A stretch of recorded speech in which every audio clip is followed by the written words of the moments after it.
Halo, balik lagi bareng di channel Kode 187. Dalam video ini, kita bakal bawain cerita yang sumpah sih, ini bikin kita merinding. Sekaligus bikin emosi banget. Ini bukan cerita hantu, bukan cerita fiksi, tapi true crime yang benar-benar kejadian dan realistis banget sama kehidupan kita sekarang. Kamu pernah nggak sih ngerasa bangga punya kenalan orang berseragam? Atau mungkin kamu sendiri pernah naksir sama profesi tertentu karena merasa, wah masa depannya cerah nih. Nah, cerita kali ini bakal nampar kita semua soal realita itu. Ini tentang seorang dosen wanita yang super cerdas. Karirnya lagi di puncak, independen, tapi nasibnya harus berakhir tragis.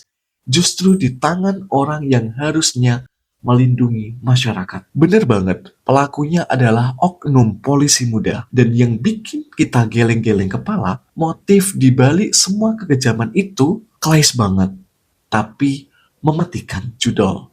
Dan pinjaman online alias pinjol. Gila nggak tuh? Dua racun ini kalau sudah digabung, benar-benar bikin orang kehilangan akal sehat. Siapin cemilan kamu, cari posisi paling PW, karena kita bakal bedah kasus ini sedetail yang kita bisa.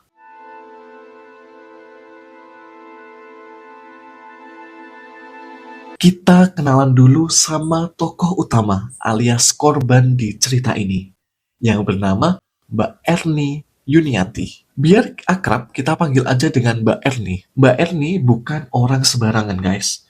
Dia adalah independent woman yang sebenarnya. Lahir dan besar di daerah Jambi, tepatnya di Dusun Purwasari, Kabupaten Bungo. Mbak Erni ini anak sulung yang jadi harapan keluarga. Dari kecil, dia tuh emang udah kelihatan beda.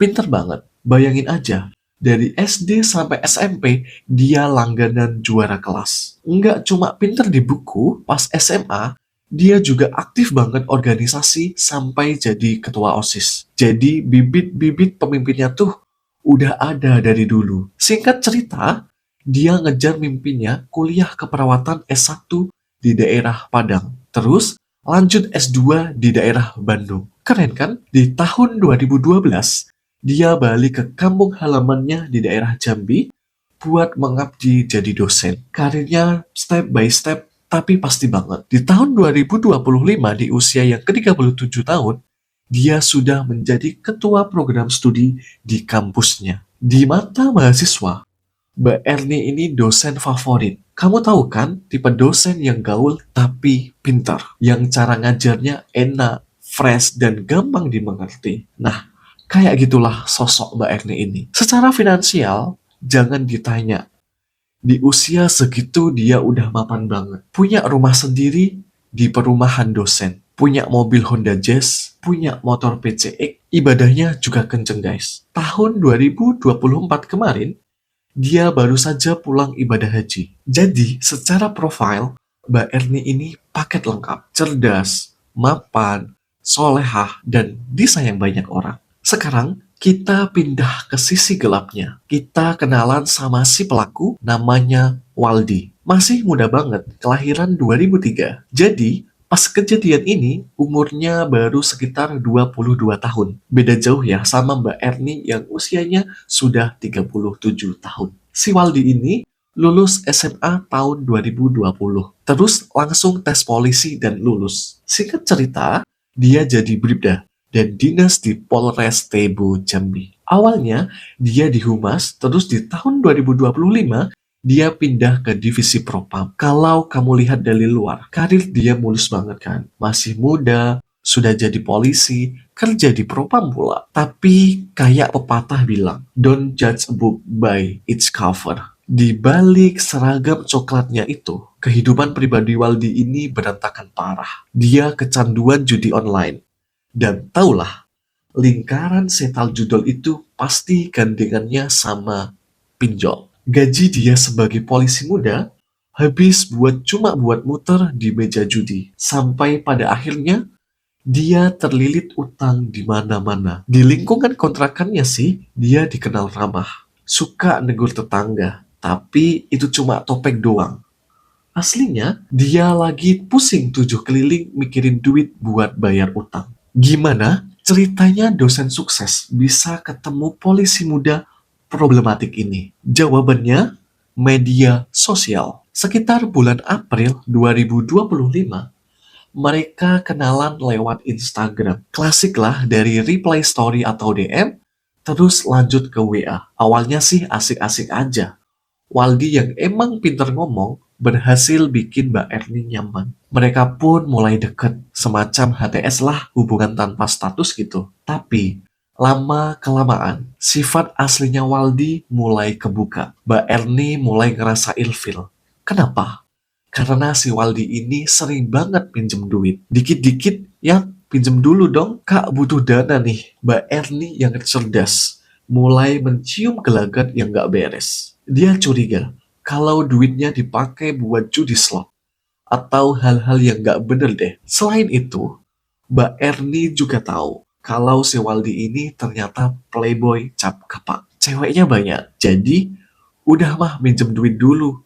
Nggak ada komitmen. Main cewek pula. Paket lengkap lah red flag-nya ini. Akhirnya, Mbak Erni mutusin buat menjauh. Dia mau fokus karir aja. Apalagi, dia baru diangkat menjadi kaprodi. Dia sudah lama malas ngeladenin drama ini. Bocah kayak si Waldi. Tapi, masalahnya, Waldi nggak mau lepasin Mbak Erni. Bukan karena cinta mati, tapi Mbak Erni ini sumber dana buat si Waldi. Waldi terus ngejar, terus WA, bahkan nekat datang ke rumah Mbak Warni. Kita masuk ke kronologi kejadian, tepatnya pada hari Kamis, 30 Oktober 2025. Hari itu sebenarnya hari biasa buat Mbak Erni. Dia ngampus, ngurusin mahasiswa, terus sore harinya pulang ke rumahnya di perumahan dosen. Dia pasti capek banget dan pengen istirahat. Tapi di tempat lain, Waldi lagi panik. Dia diteror tagihan pinjol sebesar 3 juta rupiah. Buat kita, mungkin 3 juta bisa dicari. Tapi buat pecandu judul yang udah buntu, itu angka yang bisa bikin gelap mata. Dia nggak punya duit sama sekali. Otaknya langsung mikir satu nama, Erni. Jam setengah 12 malam. Bayangin ya, tengah malam guys. Waldi nekat datang ke rumah Mbak Erni. Alasannya apa? Ya, ngajak makan. Aneh banget kan? Tapi mungkin karena Mbak Erni orangnya nggak tegaan. Atau mungkin dia berpikir, ya sudahlah, sekaligus ngomongin biar jelas. Akhirnya, mereka keluar sebentar naik mobilnya Mbak Erni, Honda Jazz berwarna putih itu. Mereka makan di warung daerah Bungu. Selesai makan, mereka balik lagi ke rumah Mbak Erni. Harusnya Waldi pulang Don, karena sudah makan. Enggak, dia malah ngintil masuk. Di dalam rumah, suasana sudah mulai panas. Mbak Erni udah capek, pengen tidur, si Waldi malah mulai melancarkan aksinya. Dia mulai minta duit buat bayar utang. Di sini, pecahlah pertengkaran. Mbak Erni yang sudah muak, akhirnya meledak. Dia ngeluarin semua unek-uneknya. Kata-kata yang keluar dari mulut Mbak Erni ini pedes. Tapi benar, dia bilang, lo tuh playboy, muka pas-pasan.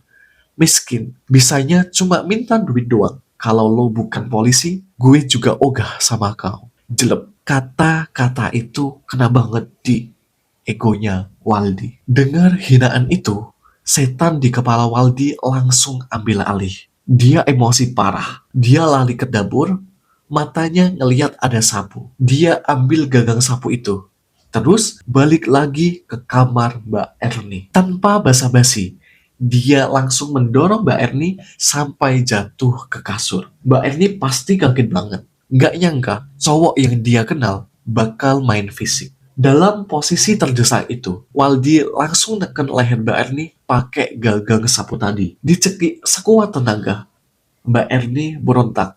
Tapi tenaga cowok, apalagi polisi yang terlatih fisik, jelas lebih kuat daripada tubuh Mbak Erni. Perlahan-lahan, nafas Mbak Erni habis.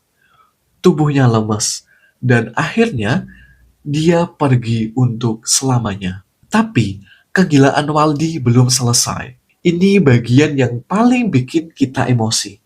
Setelah mastiin Mbak Erni udah nggak gerak, bukannya sadar atau nyesel, sisi binatang Waldi malah keluar. Dia melihat tubuh kaku Mbak Erni dan dia melakukan hal biadab.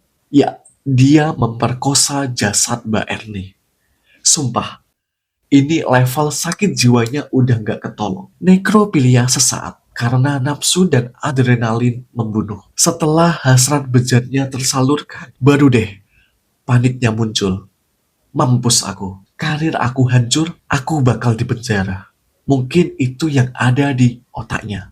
Waldi yang tadinya mode binatang, langsung berubah jadi mode kriminal licik. Dia mulai menyusun rencana buat nutupin jejak kriminalnya. Pertama, dia bersihin TKP. Dia pel lantainya, dia lap semua barang yang sekiranya ada sidik jari dia. Tubuh Mbak Erni ditutupin pakai bantal dan kain sarung, seolah-olah lagi tidur. Karena waktu udah mau subuh, dia sempat balik dulu ke kontrakannya lewat pintu belakang. Tahu nggak dia ngapain? Dia ngambil wig alias rambut palsu. Gila, niat banget. Dia balik lagi ke rumah Mbak Erni pakai wig rambut panjang. Tujuannya apa? Biar kalau ada tetangga yang lihat atau ada CCTV, orang bakal ngira pelakunya cewek atau cowok gondrong.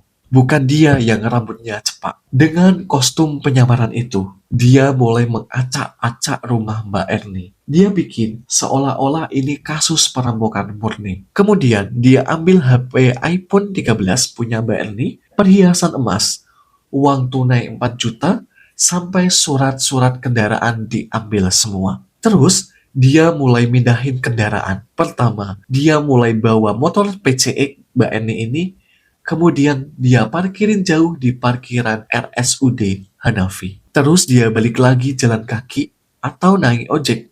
Nggak jelas sih detailnya, tapi dia balik lagi. Terus, dia bawa mobil Honda Jazz putih itu. Dia bingung, mau sembunyiin mobil itu di mana. Dia muter-muter di daerah kontrakannya. Akhirnya, dia parkirin tuh mobil di lahan kosong. Semak-semak gitu. Sekitar 150 meter dari kontrakannya sendiri. Habis itu, dia pulang, mandi, ganti baju. Baju yang dia pakai pas buat dibunuh, dibuang ke sungai buat menghilangkan jejak. Dan dengan santainya, uang 4 juta yang dia ambil dari dompet Mbak Erni langsung dia pakai buat membayar pinjol 3 juta rupiah. Cash flow sih menurut dia. Masuk hari Jumat pagi, Mbak Erni yang harusnya mengajar nggak muncul di kampus. Teman sesama dosen, namanya Bu Dewi, ngechat WA. Mbak, kok nggak masuk? HP Mbak Erni kan dipegang Waldi tuh, tapi belum dimatiin. Si Waldi dengan sotoynya ngebalas chat itu pura-pura jadi Mbak Erni. Isinya bilang kalau dia lagi sakit. Tapi ada satu blunder fatal. Mbak Erni kalau chat temen dekat, Mbak Erni kalau chat temen dekat biasanya manggil Kak. Tapi di chat balasan itu tulisannya Kakak. Bu Dewi ngerasa aneh. Tumben amat bahasanya kaku. Tapi ya sudahlah, positif thinking aja. Mungkin lagi sakit beneran. Habis balas itu, Waldi langsung matiin HP-nya. Besoknya, Sabtu November, Mbak Erni masih hilang tanpa kabar. Teman-teman dosen mulai panik. Mereka nelpon adiknya Mbak Erni. Si adiknya juga kaget. Loh, kakak nggak pulang ke rumah orang tuanya kok? Kepanikan mulai melanda keluarga. Akhirnya, nelpon tetangga di perumahan. Minta tolong cek keadaan rumah Mbak Erni. Tetangganya bilang, rumahnya dalam kondisi sepi, mobil motor nggak ada. Dikira lagi pergi. Adik Mbak Erni yang tahu kakaknya lagi deket sama Waldi, langsung nembak nanya ke Waldi lewat chat. Bang, lihat kakak nggak? Waldi dengan acting best aktornya jawab. Waduh, nggak tahu. Aku udah lama nggak kontekan sama dia. Pura-pura bego. Tapi adiknya pinter. Dia ngelacak iPhone kakaknya pakai fitur Find My iPhone. Dan boom, lokasinya bukan di rumah, tapi di daerah Babeko, jauh dari rumah. Adiknya skakmat lagi sama si Waldi. Kok HP kakak ada di daerah situ? Waldi mulai gagap tapi tetap dengan ngeles. Karena udah nggak enak hati, siang itu juga temen-temen dosen Dan warga mutusin dobrak rumah Mbak Erni. Lewat pintu belakang yang ternyata cuma ditutup rapat, tidak terkunci. Ya, bekas Waldi keluar masuk. Pas warga masuk ke rumah, kemudian masuk ke kamar, mereka nemuin Mbak Erni sudah kaku, ketutup sarung. Histeris lah satu kampung. Adiknya dikabarin langsung lemes. Yang bikin gedek, pas dikasih tahu kalau Mbak Erni meninggal, si Waldi malah sempat ngechat bela sungkawa. Sumpah, psikopat habis ini. Polisi dari Polres Bungo datang buat olah TKP. Awalnya emang kelihatan kayak perampokan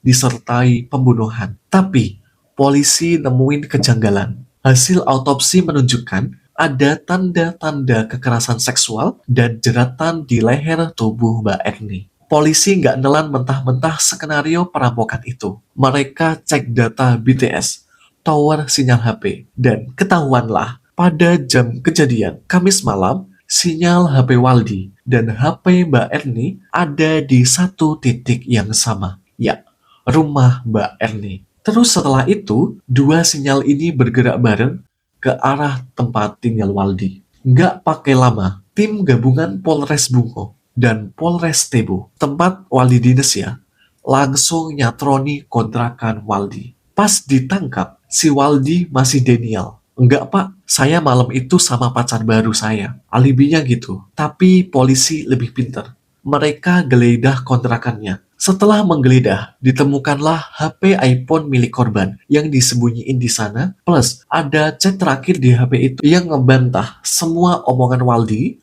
kalau mereka udah nggak kontekan. Di hadapan bukti yang telak, runtuhlah pertahanan si Waldi. Dia akhirnya ngaku sambil nangis-nangis buaya. Dia ngaku semuanya, dari motif sakit hati dikatain miskin, sampai motif butuh duit buat bayar pinjol. Polisi kemudian nemuin mobil Honda Jazz di semak-semak dekat kontrakan si Waldi. Dan motor PCX Mbak Erni ditemukan di rumah sakit. Rekaman CCTV di rumah sakit juga sempat nangkep sosok pria berambut panjang yang naruh motor. Awalnya polisi bingung, karena si Waldi rambutnya pendek. Tapi setelah Waldi ngaku soal wig itu, semuanya jadi make sense. Sekarang, nasib Waldi bagaimana? Kelar hidup si Waldi ini. Dia langsung ditetapkan sebagai tersangka. Pasal yang dipakai nggak main-main. Pasal berlapis, termasuk pasal pembunuhan berencana. Ancamannya, hukuman mati atau seumur hidup. Nggak cuma itu, dia juga menjalani sidang kode etik di Polda Jambi. Hasilnya udah pasti PDDH. Ada video pas dia sidang etik. Seragam polisinya dilepas, diganti baju tahanan warna orange. Di situ dia nangis sesenggukan. Tapi ya sorry to say, air mata lo nggak bisa balikin nyawa Mbak Erni. Karir yang dia bangun 14 tahun hancur dalam semalam. Cuma karena Waldi nggak bisa tahan emosi dan nafsu judi. Kasus ini benar-benar tragis dan nguras emosi. Kita kehilangan sosok dosen berprestasi, wanita hebat, cuma gara-gara ego cowok yang rapuh dan jeratan setan judi online. Pelajaran mahal banget buat kita semua. Please, hati-hati memilih pasangan.